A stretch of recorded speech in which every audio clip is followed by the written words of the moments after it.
नमस्कार. Ice magic या माझ्या यूट्यूब चॅनलमध्ये आपल्या सगळ्यांचं स्वागत आहे.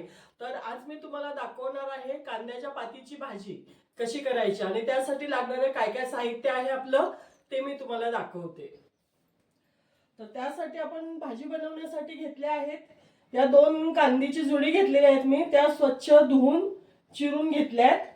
त्याच्यासाठी लागणारं साहित्य आहे लसूण आहे, या 10 मिरच्या घेतल्यात, थोडंसं जिरं घेतलंय, एक टोमॅटो, थोडासा शेंगदाण्याचा कूट घेतलंय. शेंगदाण्याचा कूट मी भाजून बारीक करून घेतलेला आहे आणि चवीनुसार मीठ. बस एवढं साहित्य आपल्याला लागणार आहे भाजीसाठी. लसूण आणि मिरची मी मिक्सरला नाही बारीक करणार आहे, मी गलबत्त्यामध्ये कुटून घेणार आहे, कारण त्याने चव छान लागते भाजीची अजून. तर मी मिरची आणि लसूण कुटून घेणार आहे गलबत्त्यामध्ये. जाडजाड कुटून घेणार आहे, एकदम बारीक नाही करणार आहे. तर ते जाडजाड थोडंसं कुटून घेते मी.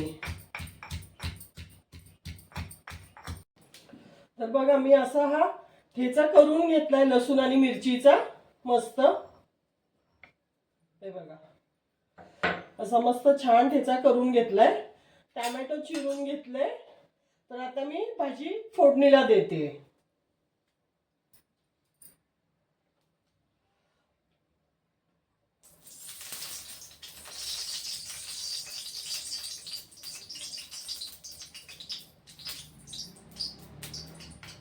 कढई छान तापली आहे. मी आता त्याच्यामध्ये टाकते पहिलं जिरं. जिरं जे घेतलं होतं ना मी ते टाकते.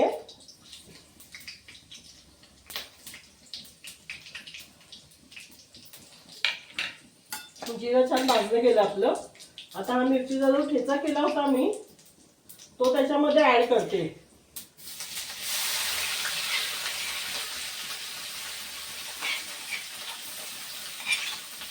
हा ठेचा छान भाजून घ्यायचा आपल्याला मस्त.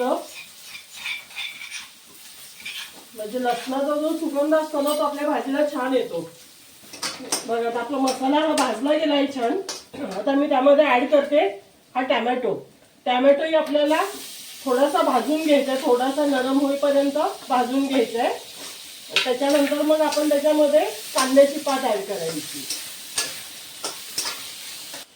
टोमॅटो आता परतून घेतलोय मी. आता त्यात ऍड करते मी कांद्याची पात.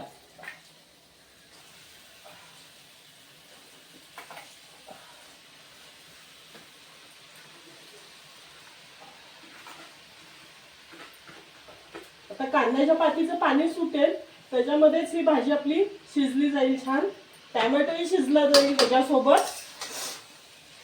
अशी परतून घेते मी सगळे आता छान आणि झाकून ठेवणार आहे. जरा 5 मिनिटं झाकून ठेवणार आहे. जास्त नाही शिजवायची आपल्याला, फक्त 5 मिनिटं. तर मी आता 5 मिनिटं झाकून ठेवते भाजी. नंतर त्याच्यामध्ये मी मीठ ऍड करणार आहे 5 मिनिटानंतर. आता 5 मिनिटं झाली आहेत. मी भाजी हलवून घेते एकदा आणि मीठ टाकते त्याच्यामध्ये. बघा भाजीला पाणी सुटलंय छान. आता याच्यावरच आपली भाजी 5 मिनिटं अजून ठेवायची. पण मी त्याआधी जरा मीठ टाकते त्याच्यामध्ये, चवीनुसार मीठ टाकते.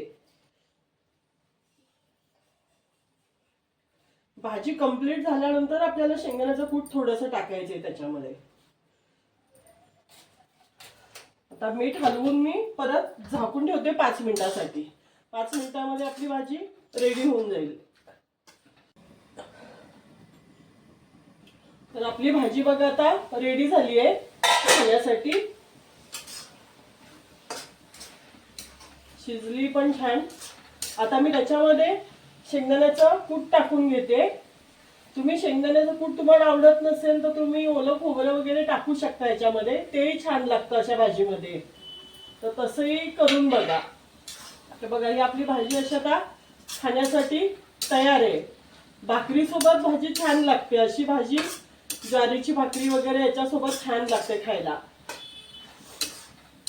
झाली आपली भाजी रेडी झाली.